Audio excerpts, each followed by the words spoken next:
Welcome to Accelerate OC, the only show focused on the people leading innovation in Orange County. Join our host, Kerry Ransom, in his conversations with the trendsetters, entrepreneurs, investors, and leaders here, because it's time to Accelerate OC. Good.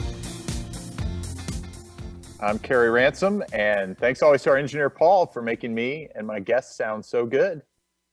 Today's episode is sponsored by my home here, OC4 Venture Studio, which is a new tech startup and company building platform here in Orange County. So if you're interested in help for your startup, opportunities to work with some of the great emerging startups here, or want to be part of the community that is growing around it, feel free to go to oc4v.com, or you can reach out to me at any time.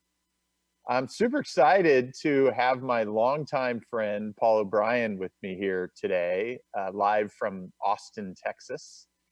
Before we get to hear from Paul, though, let me tell you a little bit about him to get you oriented, and then we're going to have a great catch-up session. So Paul is currently the CEO of MediaTech Ventures, which is based in Austin, and they are a leading venture development group at the intersection of media and technology. They also run an incubator out of there called Collective, which Paul and his team run as part of MediaTech. And he was sharing that they have seen just a huge surge in applicants during this time. So we'll definitely talk about that today. He's also been the director of the Founder Institute of Texas for the last few years, and having been a former mentor for Founder Institute here in Orange County for several cohorts. I'm sure we'll cover that a little bit today as well. And I think they're seeing a huge swell in interest, probably globally, during this crisis. So we can talk about that too. He also founded a group called Funded House a year and a half ago, and it's designed to be a place where venture capital firms can connect directly with startups when they reach that Series A, Series B round, whether at a conference or online in a more virtualized way. And I think it's really trying to fill that void where a lot of startups hit a wall after a seed round and need help figuring out what they need to do to get to that next critical funding round. He's also a mentor and advisor to a number of other startup venture economic development organizations, really all over the place. And so, Paul and I have known each other for a long time. Probably about 10 years ago now that you relocated from the Bay Area to Austin and moved his whole family down there. So he was actually early to pick up on the trend and the momentum that Austin was going to see in the last decade. And so before he did that, he had been in some really prominent companies in the Bay Area like Yahoo, also part of some early companies that sold to companies like GoDaddy and StubHub as well. And I've always appreciated Paul because he really just has this help first, abundance mindset. He's always open book as far as his point of view on things. He's willing to share his war stories and wisdom, happy to teach others. And, I just always appreciate the opportunity to catch up with him. It's been a while, Paul, but thanks for joining me on Accelerate OC today. Now is the perfect time for us to catch up. That's Kerry, right. It is great to see you, man. It That's has right. been too long. It has been too long, which is unfortunate, yeah, but we right. are busy and we do keep cranking on helping everybody be successful and thrive in this new economy, let alone the economy that we've had as we've served entrepreneurs. Good to see you. That's right. It's always good to see you. And, unfortunately, we don't get to do it in person. As I was saying off the air, I was hoping I was going to make it down to South by this year. And, very unfortunately, along with a number of other events that I think people mark their calendars by, we're disrupted this year and not able to fully have that human interaction that we always so desperately need, I think.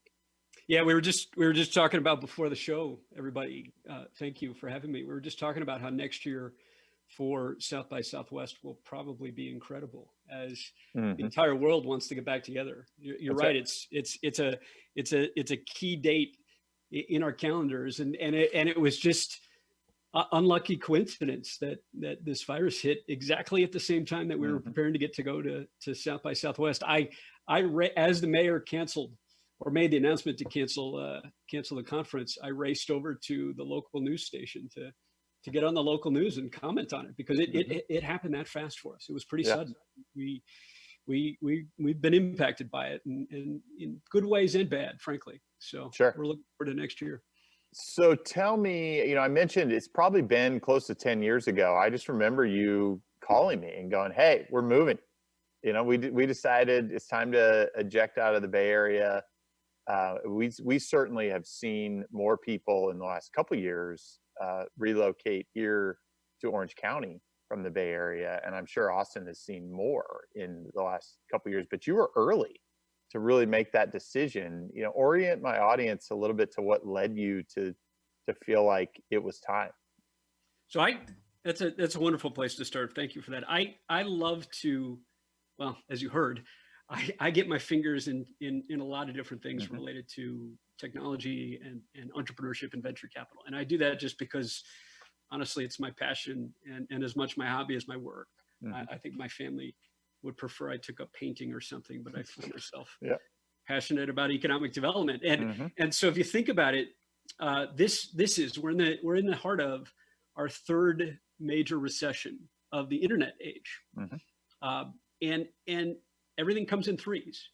And what I mean by that is there have been some great discussions about how this time, this being the third major recession, this time people are going to wake up and realize that we don't all need to be in Silicon Valley. Benedict Evans from Andreessen Horowitz just had an article about that subject, that now people are going to leave Silicon Valley and they're going to go to LA, they're going to go to Denver and Chicago and Austin. And there were a few of us who went, wait a minute. we started doing that last time. 10 or 12 years ago, that, in the early 2000s, right, we hit the first bust.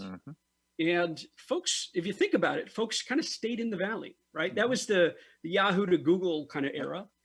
And they stayed in Silicon Valley almost understandably, because venture capital was still there. And so it makes sense that then people stuck around and continued to make it work in that heart of innovation. But when it happened the second time in 2010, a lot of people started going, I wonder if I really need to be here. What does it mean to be here? And indeed, I made a personal decision for the sake of my family, for the sake of getting back to some Midwest values. I grew up in Michigan. We fell in love with Texas. It felt like a good place for the future. A lot of big cities are close to here. And it was a call made just for the sake of starting over and starting fresh. And we ended up in the right place, frankly, because just a few years later, the city of Austin and then the rest of Texas started to boom as a startup hub. So as you think about the expectations you had, which, I think it's probably hard to even go back and think about what you thought, how has the last 10 years lived up to the expectations that you actually had when you went there? Well, my most dreaded question, because it's what I talk about rather extensively in this part of the world, that they're mixed. Frankly, my expectations are mixed with regard to how they've been met. That on one hand, companies keep moving here. Entrepreneurship throughout the world has flourished.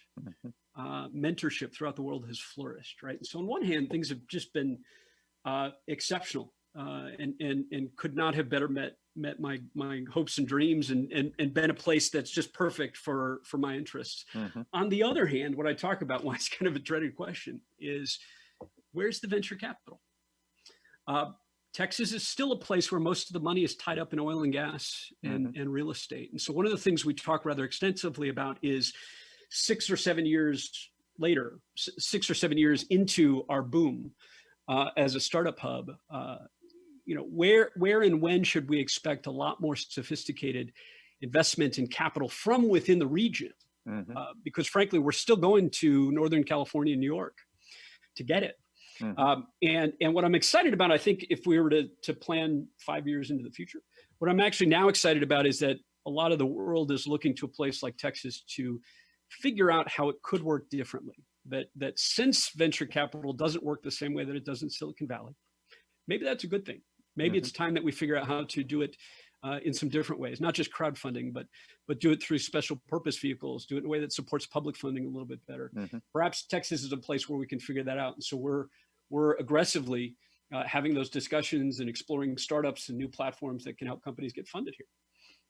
Yeah, and I think that's a critical piece. I mean, one of the things, just to go a little bit deeper on that topic, because it's one that's near and dear to my heart here. I mean, just to give you some orientation, last year here, only a few percent, literally, of the venture capital that came into this area came from even Southern California, not Orange County, from Southern California even. And so the vast majority is still coming from Northern California, New York, Boston areas. Why do you think that is? I'm curious, because it's the same conversation we have trying to figure it out. What's your sense? Yeah, I mean, so for me, it's a couple things. One is, I think the prevailing attitude here is it's not how people made their money. And so they don't understand it, and they don't feel like the intermediaries are there to trust their money with. And so it's like, if I'm used to things, I've had people literally say, if it doesn't have windows and doors on it, I'm probably not comfortable with it as an investment. And, it doesn't, IP doesn't really have it, number one. So I think it's that sort of understanding. Number two is, there is plenty of capital here, just like there is in Texas. And a lot of that capital is actually getting invested into this asset class, but it's getting invested as an LP into a New York or Bay Area fund. And so I've talked to plenty of people who, I've got LPs down in Orange County, in Newport Beach and Laguna Beach, but it's been done as a financial investment and not as a economic development investment. And so my third belief is that people just don't have a great understanding of what I call microeconomics 101, that if they're exporting their capital elsewhere and not being invested in their backyard, that is going to generally have negative long-term economic consequences. Agreed entirely. I love the notion that we would be better served to explore and understand and develop what that backyard is, in the sense that I've encouraged folks to think about how putting the money in Silicon Valley as an LP is the equivalent of just generically investing it locally, right? In the sense that if you're putting it in a firm in Silicon Valley, really the only decision you're making is a confidence or a belief that firm and fund in Silicon Valley can make better investment decisions than I can. That's right. And to some extent that may be true, because there is certainly that startup experience. And yet what do they do there that, that's notably different and compelling that you can't make the decisions yourself? Well, then flip the table. So why aren't you making those decisions yourself locally? Well, some are is my point in observing it and sharing it with folks. Some, of course, say, I'm just going to invest in Austin. I'm going to set up a fund. I'm only interested in investing in my backyard. Well, if you think about it, that's actually the same context. It's the same consideration. Essentially, you're just saying, I'm just going to invest here because it's here. Because here is naturally better, because I live here and I know it here and I want to pay it forward. Neither one of those is actually a sound investment decision if you think about it. Either purely on an investment basis, I totally agree with you. Right. So how can we encourage folks to think about what is their backyard? What is your backyard, right? In Orange County, what do you all do particularly well? That's right. What in Austin, what in Texas do we do particularly well? For example, how do we move that oil and gas capital into innovation and technology? Well, for crying out loud, why aren't we much more focused on being a clean tech ecosystem, right? An energy innovation ecosystem. Yeah, you understand energy. Enabling a focus there. Yeah, totally agree. Totally agree. So I have been in technology, I think, as you know, since the 90s. So I've been at this, like, as long as, we're kindred spirits in that respect. We've been at this a long time. I've never lived in the Bay Area. I've never even worked for a Bay Area based company. And so it's probably cost me a lot of money, but again, I don't measure my life in that way, and I've done okay. So no complaints there. But you've been gone now for 10 years or ish from the Bay Area. What's your view on it from afar now, as you look at it? I mean, this idea, hey, we don't have to be there to build world-class companies. I think it's different this time. What's your general attitude about the sentiment and the attitude of that area versus when you left? Two thoughts come to mind. One is the world suffers from a grass is greener syndrome. Mm-hmm. We have to be in Silicon Valley. We have to raise money in Silicon Valley, or Austin is better.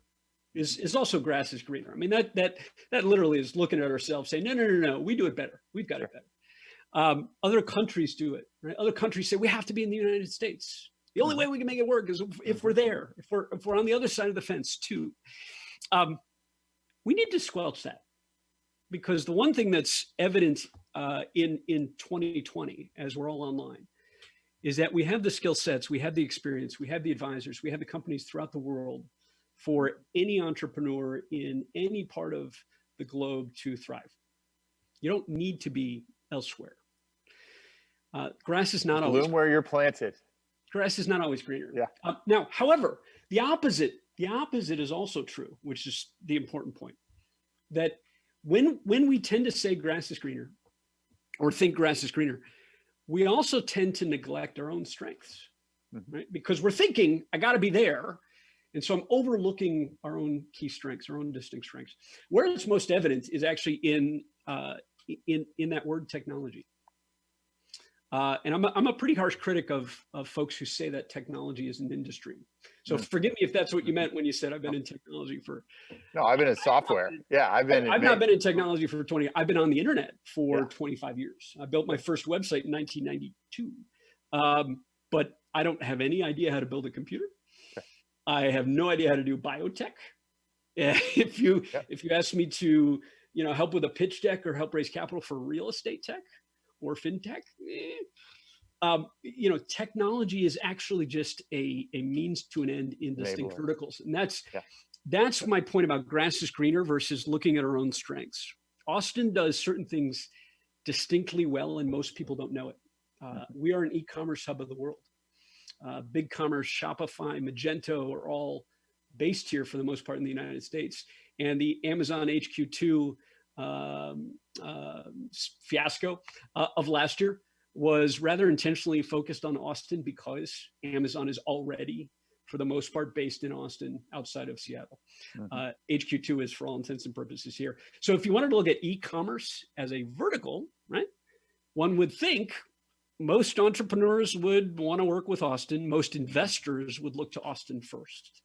And yet it doesn't happen because of those two things, right? Grass is greener. Well, I got to be in Silicon Valley, but for e-commerce, that doesn't make any sense, right? Or we think e-commerce is really strong in my part of the world. Well, is it really? What is it that works really well in Southern California, right? Those are your industries of strength, and that's where we should leverage technology much more aggressively on behalf of our financial class, right? On behalf of the investment community to deliver better returns. And we can do that anywhere in the world, because every city, every region has distinct strengths that they should embrace and specialize in. And that's been a big part of the discussion here over the last year that I've been involved with, is this idea of really doubling down on this concept of super clusters, right? What you just described for e-commerce is this super cluster concept. And a few people, there's a professor at Stanford who has written about this, and some others, that you get to a place now in the world where you get enough critical mass in an industry. Here in Orange County, as an example, in ophthalmology, we are a world leader. We literally have a super cluster where if you are a startup, you probably are coming here to participate in conferences or community. If you're a bigger company in ophthalmology, you're probably opening an office here because you have just the depth of expertise. We have it to some extent in aesthetics as well, in the medical side of the world. And so as you think about like what you described in e-commerce, what happens is those folks get really deeply planted physically in a geography and it starts to build upon itself, those are a lot harder to move over time, is what the current thinking is. And so as you develop that supercluster of talent, it sort of feeds and builds upon itself. I think that's the key, though. You've got to develop it. That's right. What we've observed is that in most places of the world, it doesn't necessarily develop and mature on its own. And that's why I like that e-commerce example. E-commerce is not considered a major industry in Austin. It is not considered where startups and founders should focus. It is not. And why is that? I mean, why is that? Well, because I think there's a lot to learn from that. I mean, we're a big part of, we were talking a little bit before of, is it just people aren't talking about it? There aren't the platforms to showcase and talk about it? Or is it because the company, I mean, several of those companies, Shopify, obviously, and Amazon aren't actually headquartered there. And I think what we've suffered from a little bit here is that we have big offices from Amazon and Google and Zillow and others here in our area, and yet they're not really in the community. And so they're pulling the energy and orienting all these people to where they are headquartered. And so they're sort of employing people here, but they're not amplifying the local community. I think it starts with taking a closer look at what they're employing. We've got a massive Google office here as well, and for the most part, it's support staff, which is fantastic, right? A major office, a major employer in Austin is Google. Now, does that mean that Austin is a hub for search engines, or YouTube, or AdWords, or any of Google's technology stack? No, it doesn't. Right? Just because the company is there doesn't mean that their expectations, their outcomes, their purpose aligns with anything that city might be doing, that region of the world might be doing. I tend to think, and you see this a lot, Carrie, I think you've noticed some of it. You see this a lot in what I write and what I talk about. I try to always be very outcome driven. And I think that's the answer. I come from a venture capitalist perspective when it comes to startups. And so you'll see me, for example, talk a lot about how a startup has to operate if it intends to raise capital. And folks will often misunderstand me, that they'll misunderstand me and think that I'm saying that's the only way that it can be done, or that you have to do this. And that's not what I'm saying, right? There are a lot of different ways entrepreneurs can get funding. What I try to drive is that outcome-oriented point of view. If you want to raise venture capital, you pretty much do need to operate this way. Doesn't mean it's the right way, but you pretty much need to operate that way. I think that's the way to look at what we're talking about with these superclusters, is that Austin isn't perceived as this e-commerce hub, but because there is no outcome. There's no venture investment. There's no innovation group. There's no outcome associated with e-commerce outside of having massive offices in the United States for most of the e-commerce companies. And so does it actually manifest as an industry or an economy in this part of the world? No, they're employers. My point in sharing the e-commerce narrative is that we should be thinking about the fact that those are employees who would like to start companies. Those are companies that could be partners. Those are executives who could be angel investors. And if we are purposeful in saying that should be an industry of innovation in this part of the world, we can do it. But we've got to drive that outcome narrative first, right? So what going to be like this? Let's get there. Yeah. So as you think about, I'd love to go a little deeper in this one. So, the big thing that has been kind of the driver for a lot of the conversation here has been that over the last 10 years, we have had, just like other parts of the country, we've had very low unemployment, but the kinds of jobs that we've been creating here have not been these high wage innovation economy jobs. It's been a lot of lower wage service jobs in a very expensive part of the country, right? Orange County is a very expensive place to live relative to many other parts of the country. And so we've lost people at various stages that don't see the ability to, housing costs, relatively speaking, are high. You couldn't produce enough houses to make it low. And it's really, to me, it starts with jobs. You have people employed at a high level. And so to me, that's the outcome, right? It's like, okay, how are we going to create more high wage jobs? Startups tend to be one of your best engines for creating high wage jobs, because they tend to be, startups with a venture capital type of eye to them tend to be innovation driven, IP or kind of breakthrough technology, whether it's on the life science side or software, other areas. And so those tend to be the kinds of companies that can produce outsized number of high wage jobs. True. How do you think about, from an economic development standpoint, since you also have that in mind, how do you think about that? I love where you took your perspective, because I agree with you entirely that it is fundamentally about jobs, and whether or not those jobs are capably affording where you live. That's right. We work with a city a lot. I work with a city, I suppose, a lot on that question of affordability, right? Affordable zoning, affordable housing. And we constantly talk about the fact that unemployed people or underemployed people can't afford any form of affordable housing, regardless of how you structure that affordable housing, right? That making something affordable is not the solution. Right. Creating the jobs that enable you to afford the place is the solution.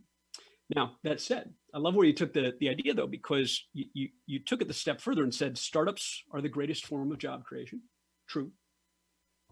Startups that have venture capital are the greatest form of job creation. And so you actually took it 2 degrees further, where I want folks to take it as well. That's the actual outcome then, right? If we want to create jobs, because if you just want to create jobs, entertain Facebook and have them open an office in Orange County. Of course. Right? There you go, there's jobs.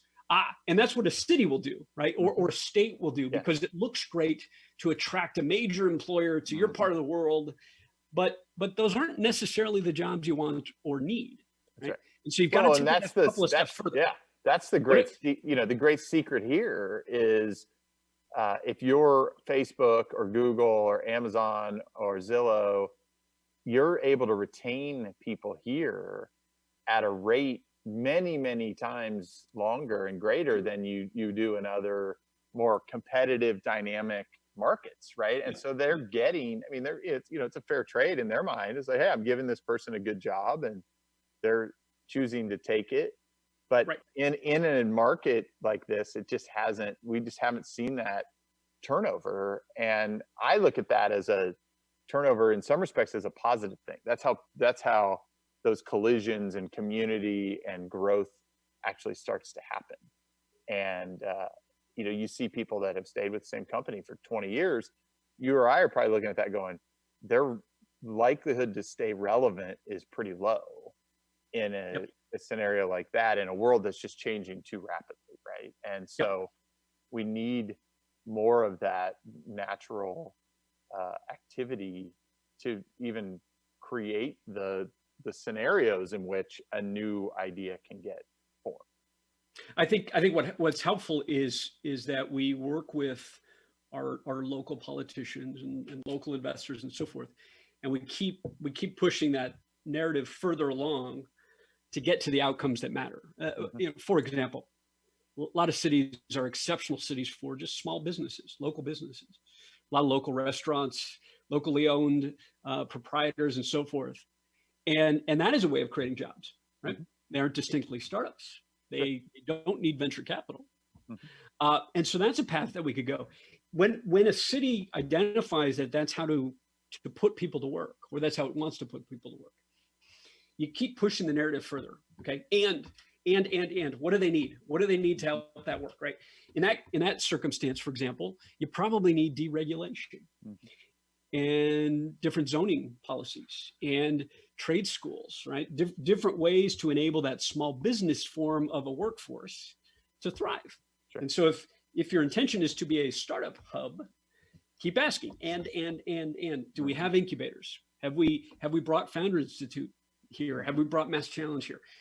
Are our investors funding startups? Because God bless you all if you're starting things. If the resources and the mentorship and the capital doesn't exist, those startups aren't going to last. They're going to have to go to New York or Silicon Valley to raise capital.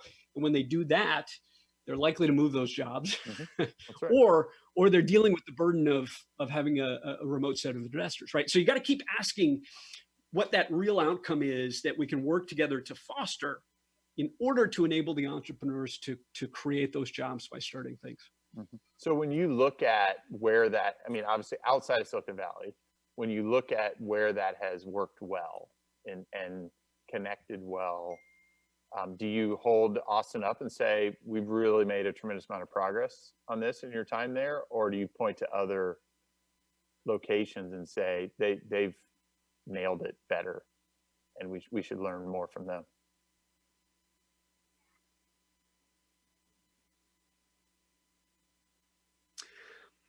Well, I point fingers at us, but we've done a reasonably good job in Austin, Texas. And I say we've done a reasonably good job is bad. If you recall, before Austin, that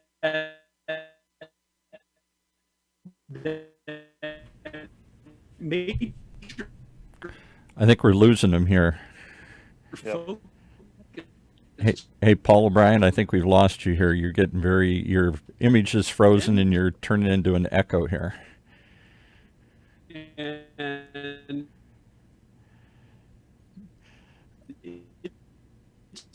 Yeah, he's been some years since we've heard much. Let me come on and see if I can stop him here. Hey, Paul, you there? No, we've lost him. Edit this one out. Yeah, exactly. He looks like he's still there, but oh, there he went. Okay. All right. Are you back with us? Was that a commercial break? That was a commercial break, exactly. That was. We're going to have to do a little post-production on that one. That's here. right. So, good. yeah, I think it's just that, I mean, if you want to go back and answer that last question of the, So let's, how do you feel like Austin has done or other? Hey, Carrie, let's start it right here. Let me count it down so we can cut this right. Okay, so let me just start it again here and you can do that question. So 3, 2, 1. So Paul, as you think about where people have connected those outcomes and those strategies effectively, I mean, do you feel like Austin has made a ton of progress? Are there other places that you would point to and say they've really figured this out over the last 5 or 10 years? Yeah, I think Austin's figured it out to an extent.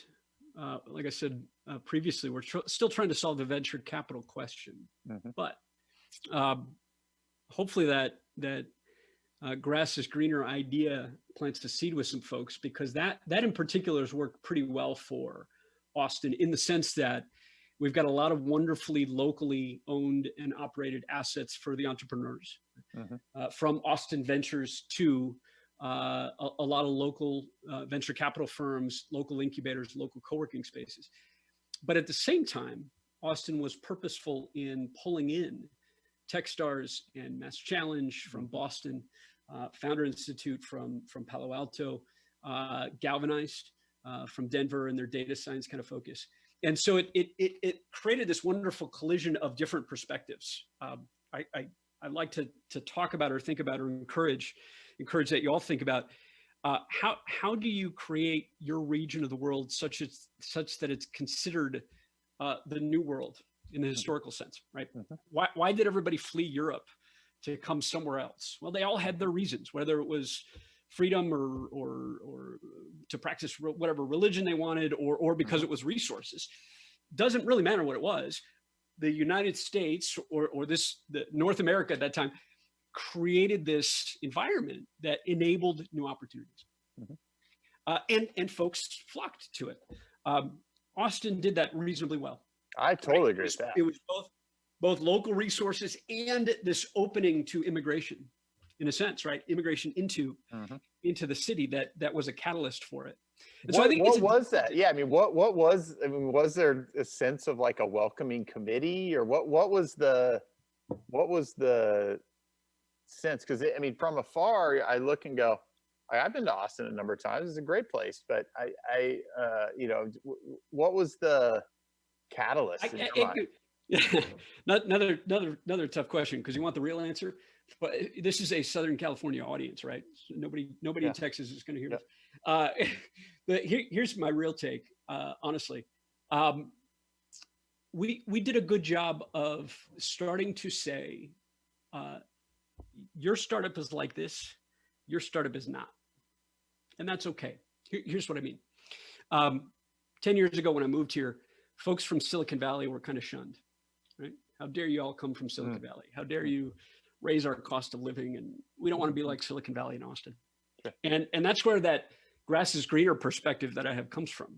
A lot of folks here were saying, we don't want to be like that. Yeah. Well, what did a lot of us from elsewhere, and a lot of people from New York, and a lot of people from LA, of course, all came into Austin. Well, what did we all do? Well, what's wrong with Silicon Valley? It clearly knows how to fund startups rather well. Yeah. If you don't want to be like that, that's fine. But I'm going to go ahead and keep being like that. I'm going to go ahead and focus on those kind of companies and those kind of startups and those kind of founders. And we're going to help move that capital. And if you want to do it the Austin way, please do, because diversity and variety is what makes a region of the world thrive. Yes. That there were sects, if you will, that said, you know what, it wouldn't be too bad if Austin learned a thing or two from Silicon Valley, and it wouldn't be too bad if we learned a thing or two from New York. Sure. In fact, we probably should. And no, we don't want to be exactly like Silicon Valley. Obviously, everybody's leaving, but to say that we're going to do venture capital or we want to run startups completely differently than the way that they do, where 70% of all of the money in the world funds entrepreneurs, that's a little disingenuous. It's a little obtuse. Yeah. So there was this little tug of war, this little push and pull of saying, you know what, let's be like that new world. Let's be inclusive of people from all over the place. Let's appreciate diversity in all its different forms of beliefs and ethnicities and cultures and experiences and perspectives. They all work. And it's okay if you don't share the same points of view. That's absolutely fine. Find your cohorts, find your peer groups, and figure out how to thrive. And that's what we've been doing. And it works pretty well. And so now what's neat is you do see other cities, Raleigh, Durham, Houston, even locally. Raleigh, Durham's one, Miami and Tampa and Florida are doing it, looking to Austin, not to do what we did, but looking to Austin and saying, how did you do that? And how do we avoid some of the mistakes that you made? And how do we do it differently for this part of the world? Yeah, I always say, like, we need to make this area the best Orange County it can be, the best SoCal it could be. I mean, I think there's a lot of actual regional activity now starting to happen with various groups looking at this Santa Barbara to San Diego region and saying, this is the next 10 years for California to expand and really almost reinvent with a much better quality of life and a lot more diversity of economy, and that we can build upon a whole bunch of things here. So it'll be really fascinating to see, do we end up with some globally landmark companies that have the equivalent of like the San Francisco and Peninsula dual office down here in Southern California? And do you see a migration? We have, just even if we could retain the people who are coming through here, going to school here and being part of this, and not losing them to places like Austin and Salt Lake and the Valley, Silicon Valley, where, I think we've got everything we need. It's just a really interesting transition time of generations and worldviews. And, frankly, we've got a difficult state to do business in sure. as well. Relatively respect, speaking. sure. Yeah. I like that you have this regional kind of focus, though, with Santa Barbara and so forth included in it, because the other aspect that work reasonably well in this part of the world is that appreciation, is that city itself is not sufficient. It's just not. And worse, and I mean worse, in a lot of places you can see how downtown explicitly, downtown has tried to be that innovation hub, and it's where the younger people are. So that's probably where we should focus on startups. And you know what? That never, ever, ever works. I noticed it when I moved here 10 years ago. I noticed it in that perception of Silicon Valley that a lot of folks here in Texas would say, I'm going to San Francisco to raise capital. And we would have to look at them and go, you do realize the great majority of capital in Silicon Valley is an hour south of San Francisco. Mm-hmm. It's not in San Francisco. That the city is often actually, that urban core is often actually the worst place for startups because it is more expensive. Mm-hmm. Which means even if it's not expensive for you personally as an entrepreneur, it certainly means it's expensive for the investors to spend their time, so they're probably not there. Mm-hmm. Or it means it's expensive for the companies that are your source of customers and partners and advisors and even angel investors. Your companies are going to be somewhere else in the region. And in Austin, we started to identify that pretty quickly and said, the investors are not downtown. The investors are 40 minutes west. The Sand Hill Road, if you will, for those that know that analogy, Sand Hill Road in Palo Alto, where most of the venture capital community in Silicon Valley offices. Sand Hill Road in Austin is 40 minutes west of downtown Austin. If you want to hang out where the investors are, you go hang out in the coffee shops up and down what's called 360, the freeway, up and down 360 in Austin, Texas. And in a matter of a couple of weeks, you'll probably have met most of the VCs and angel investors as they come through to pick up their coffee in the morning. That's how you raise capital. You figure out where regionally, to this point, Carrie, right? Where regionally are the biotech companies? Where are the MediaTech companies in town? Where are the investors in town? Where are the universities and the students who are going to be trying some things? Right. With that landscape of our region, right, we could start to steer entrepreneurs and even journalists and bloggers and so forth to that part of town where they can have the most impact. They can get the most out of that ecosystem. And as a result, you create that diverse community, that diverse region of the world that really works for everybody. Mm-hmm. So let's talk a little bit. We talked about investors a bit.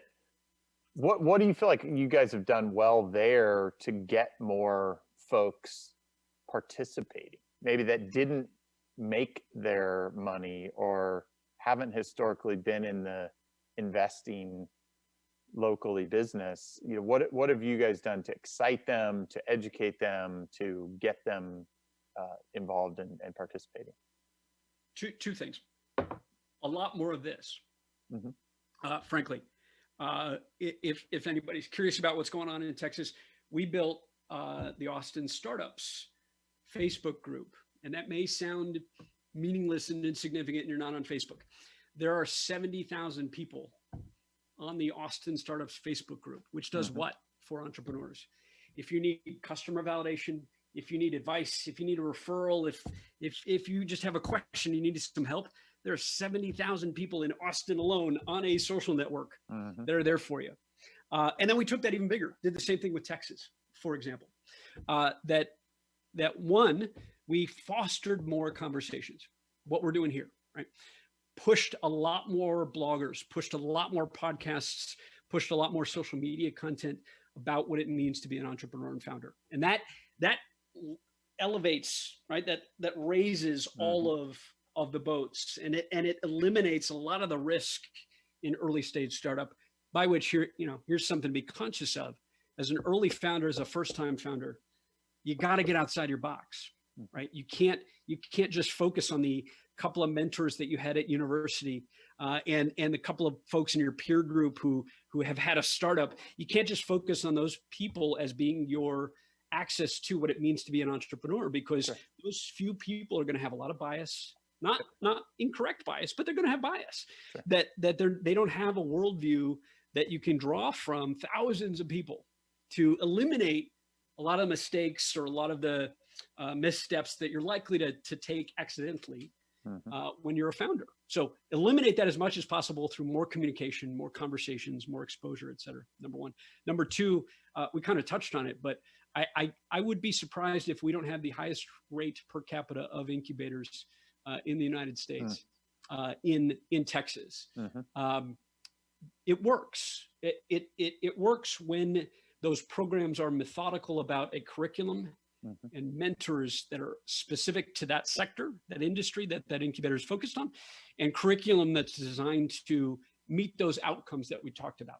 right? It can be an incubator for a small business, it can be an incubator for a CPG product focus, can be an incubator for a venture capital oriented a startup program. The more of those that you have available to people, the more likely entrepreneurs are to get into the right place to be successful. Those two things, you're immediately giving them connectivity too, right? Is like they're, whatever they had before they walked in there is getting amplified times some number more. Yep.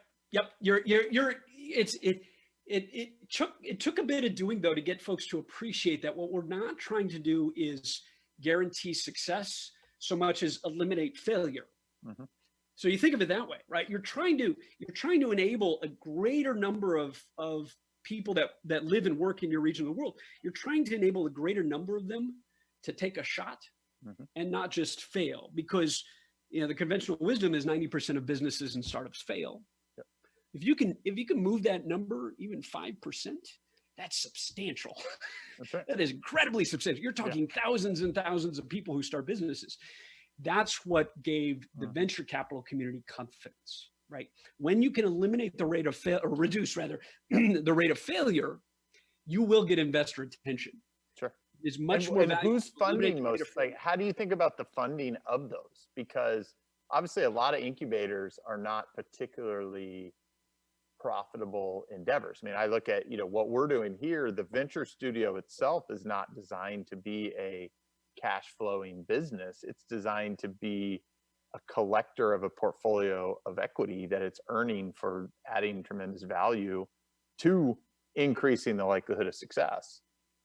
Or de-risking the companies. But who's, we're funding it. Who's funding these? Are these economic development agencies or nonprofit groups or foundations? And where are you seeing that come from? It's why the distinction is so important. The distinction in the purpose of the program is so important. That too many programs make the mistake of being not for profit. Or getting economic development funding or city funding or some such. And because then of the way it operates, it's likely just not going to be attuned to venture capital expectations. It's not. And that's not a bad thing. It's not wrong. Rather, it's make sure you understand what its focus and objectives are. I'm a huge proponent of the fact that if you want to raise capital, if you want to raise venture capital, you want a program that you have to pay for, period.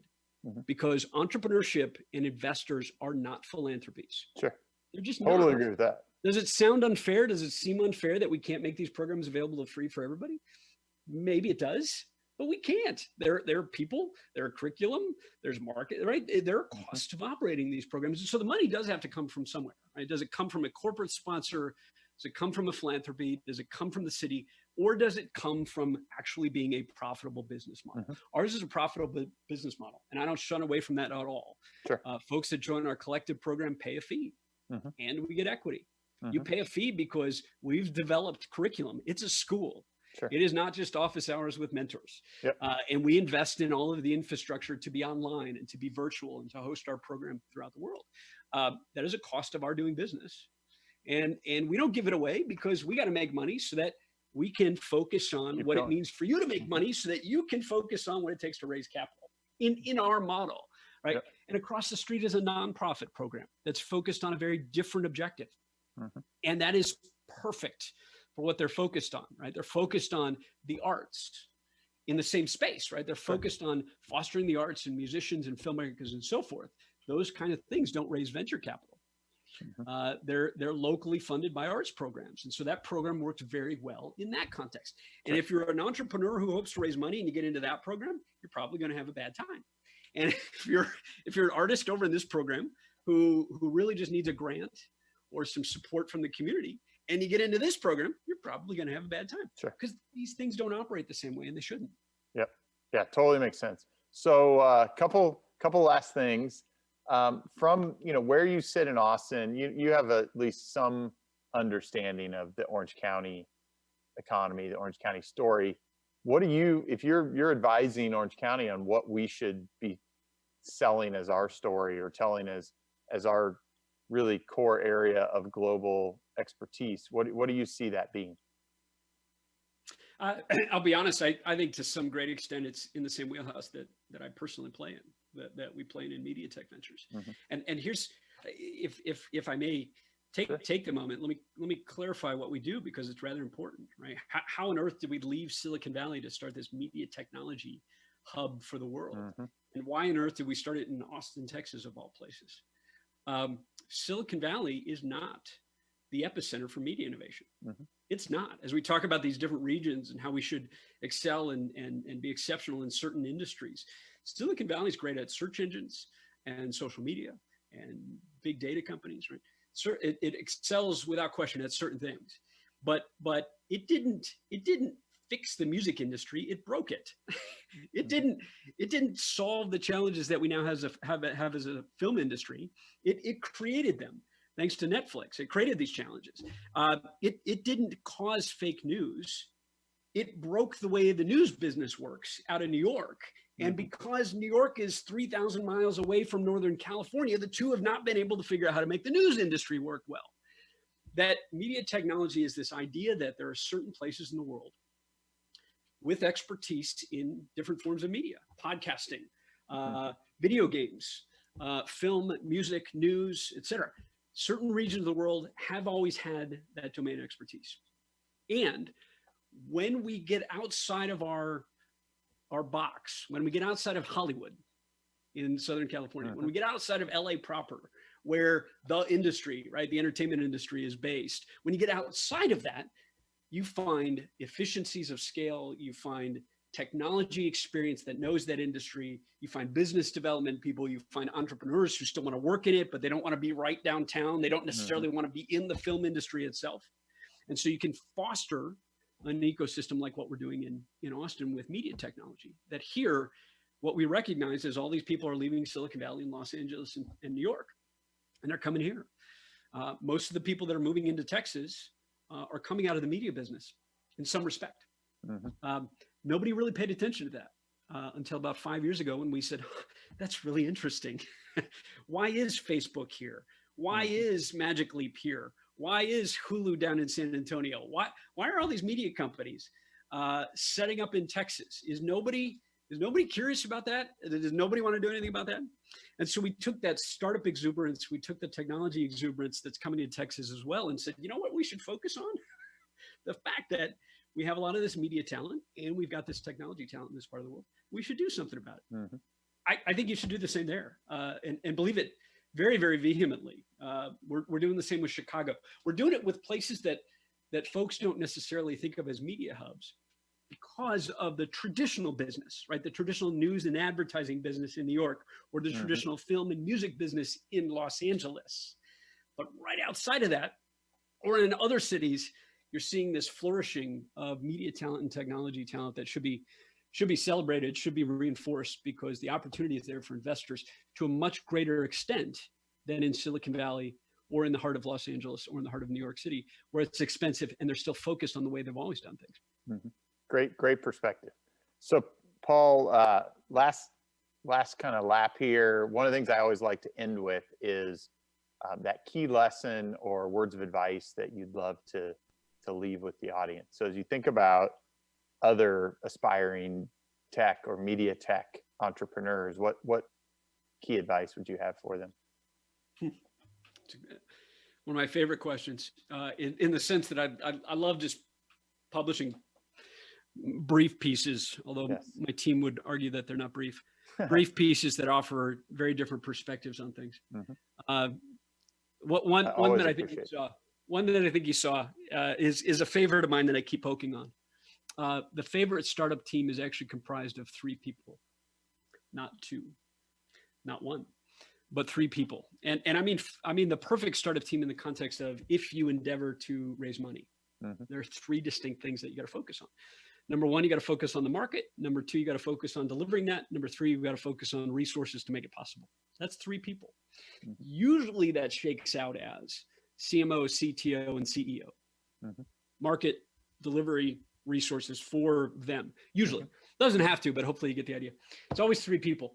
And so then I love playing around with the idea that in order for you to raise capital, you have to show that you are committed for life. You have to get married. which really makes it fun because we have 3 people getting married instead of 2. So you can imagine all the fun conversations you can have about that. But I think that's an important thing to appreciate too, that in starting something, the only way it's likely to work in a world where 90% of everything fails is that you really set out to make it work in sickness and health, for richer, for poorer, till death do you part, because you are going to run into more challenges, more no's, more disagreements, more conflict, more opposition than anything you've ever done when you become a startup founder. And if you're not committed to figuring it out somehow together, to having a baby, it's probably not going to work. Or at least in my experience, it's not worked. Every startup that I've been in that's been a success is because the founders were determined to deliver on their mission and their vision, and didn't care as much about the MVP and their solution, but really recognize that in order for this to be successful, we have to set out to accomplish that. And if it takes 10 years, it takes 10 years. If it takes 2 years, great. But no matter what, we're going to do it together, and we're going to get there. So get married and make it a threesome. There's my startup advice in a nutshell. There you go. All right, Paul. Well, thank you. It's so good to catch up. I mean, we could probably continue this for hours, as I'm sure the audience will be able to tell. But thanks for taking the time. Always so good to catch up. Great perspective, great wisdom. I think there's a lot we can learn from what's happened in Austin. I mean, it just feels like there's been this incredible culture injection and change. And I think it's come from within and from outside. And I think that's certainly what I would aspire for the next 10 years to hopefully be in a place like Orange County that sort of has some of the same kinds of bones. So we'll see. But best wishes with MediaTech, with all the other things that you're doing, and obviously come visit us here in Orange County sometime soon. And as soon as possible, I'm headed your way as well. So look forward to hanging out. Barbecues with me anytime anybody comes to visit in Texas. Give me a call. And, sounds good. Carrie, it's been a distinct pleasure. Always. Way too long overdue. I That's right. I had a great time, and hopefully it was valuable for everybody. Thank you all for joining us, and make sure to connect with both of us and get to know us better. Cheers. Talk soon.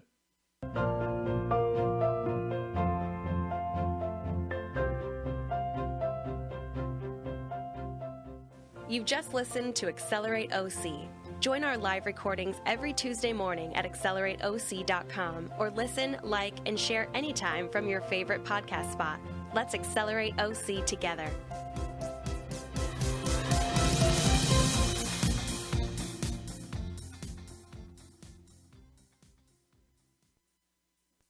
And that's how we do it.